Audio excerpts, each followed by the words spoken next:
So we are already headed into week 11. You guys know what that means. It is Sunday. My schedule is still Sunday for the power rankings each week. Make sure you guys go and subscribe to the channel, turn on post notifications, all that good stuff to be notified anytime I upload to the channel. Number 5 will be the Dolphins if the Cowboys lose to the Packers. Not going to spend too much time on the Dolphins because I don't want to overhype them and the Packers end up losing and the Cowboys end up winning. So we got to move on to the New York Giants. The New York Giants will be number 4 if the Cowboys lose. If they lose, the Giants would then be number 4. You guys already know Saquon Barkley is probably the only household name as far as superstardom or stardom on that squad. So you guys already know. You got to put some respect on the New York Giants name. Now, the Giants are getting my respect for the simple fact that these guys only have 2 losses on the season. I expected the New York Giants to be in the same boat as the Jaguars, as the Houston Texans, as the Raiders, as one of those struggling teams looking to develop and looking to build. But when you got Daniel Jones in his 3rd year at quarterback going into his 4th, you got to put some W's on the board. And for the simple fact that these guys have been able to put together a tremendous team effort when there's no superstar on defense, there's no superstar outside of Saquon Barkley on offense, to be able to perform as these guys are performing right now, they're good enough to be number 5 on my list, only because I feel like the Cowboys are still outplaying them heading into week 11. So with that being said, number 4 will be the Dallas Cowboys, but if they lose to the Packers, they're going to be outside of my top 5. Now, everybody knows the questions surrounding Dak Prescott. Can he get it done when the chips, when it's time to go all in? Can he get it done? Can he get it done, or will he fold?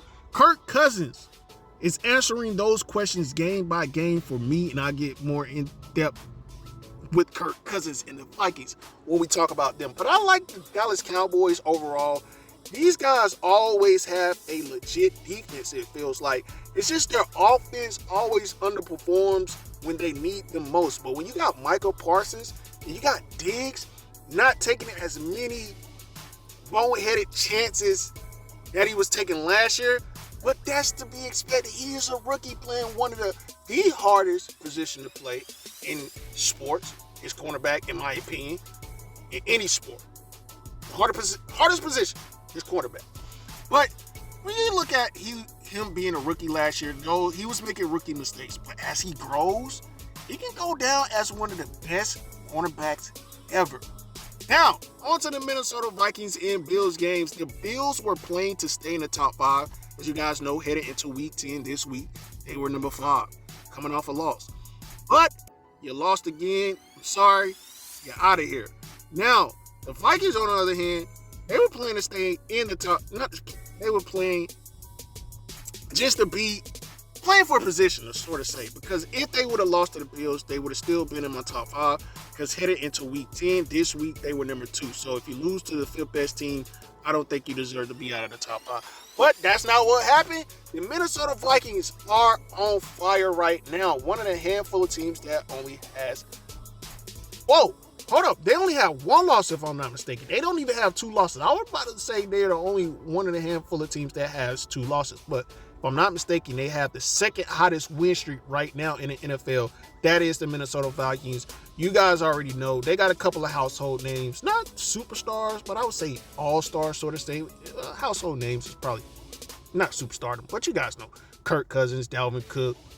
Now, they're winning by a collective as well. It's not the defense overpowering the offense. It's not the offense overpowering the defense. It's both squads coming together, putting together great game plans week in, week out. Some of the games go down to the wire, and some of them, they look like, you know what, it's nothing you can do. But that game today against the Bills, in the fight they were down, if I'm not mistaken.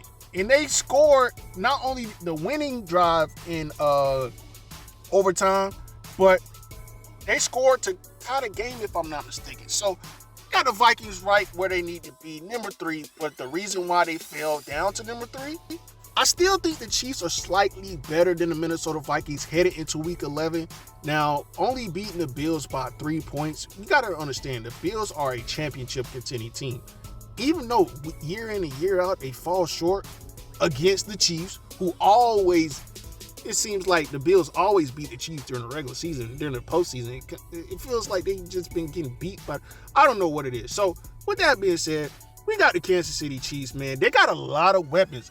And could you have imagined that the Kansas City Chiefs losing Tyreek Hill, we're able to use that money to add all those even more offensive weapons? And I know Juju Smith-Schuster is not a number 1 by any stretch of the imagination, but you guys remember how much of a beast he was when Antonio Brown was taking all the heat from him? He looked more like a number 1.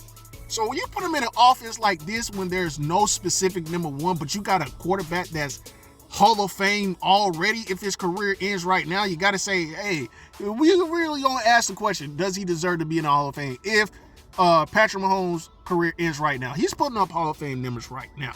So with that being said, you add Juju Smith-Schuster in there, he can masquerade as a number 1. Got weapons all over the place. So with that being said, Kansas City, number 2, headed into Week 11. They got all of the momentum that is the Philadelphia Eagles currently right now. When you look at all of the teams 4 through 5, win, lose, or draw, I think I can honestly say this.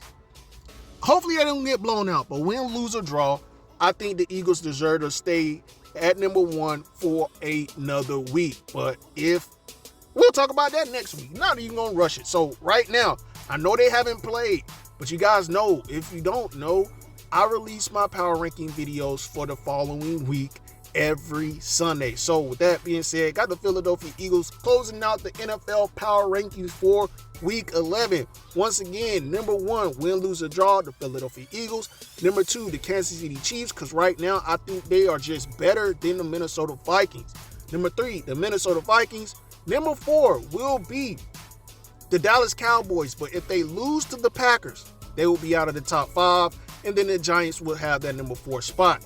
But number 5 is the New York Giants currently. Like I say, with the loss to the Packers, the Cowboys would then be out of the top 5. The Giants will be number 4.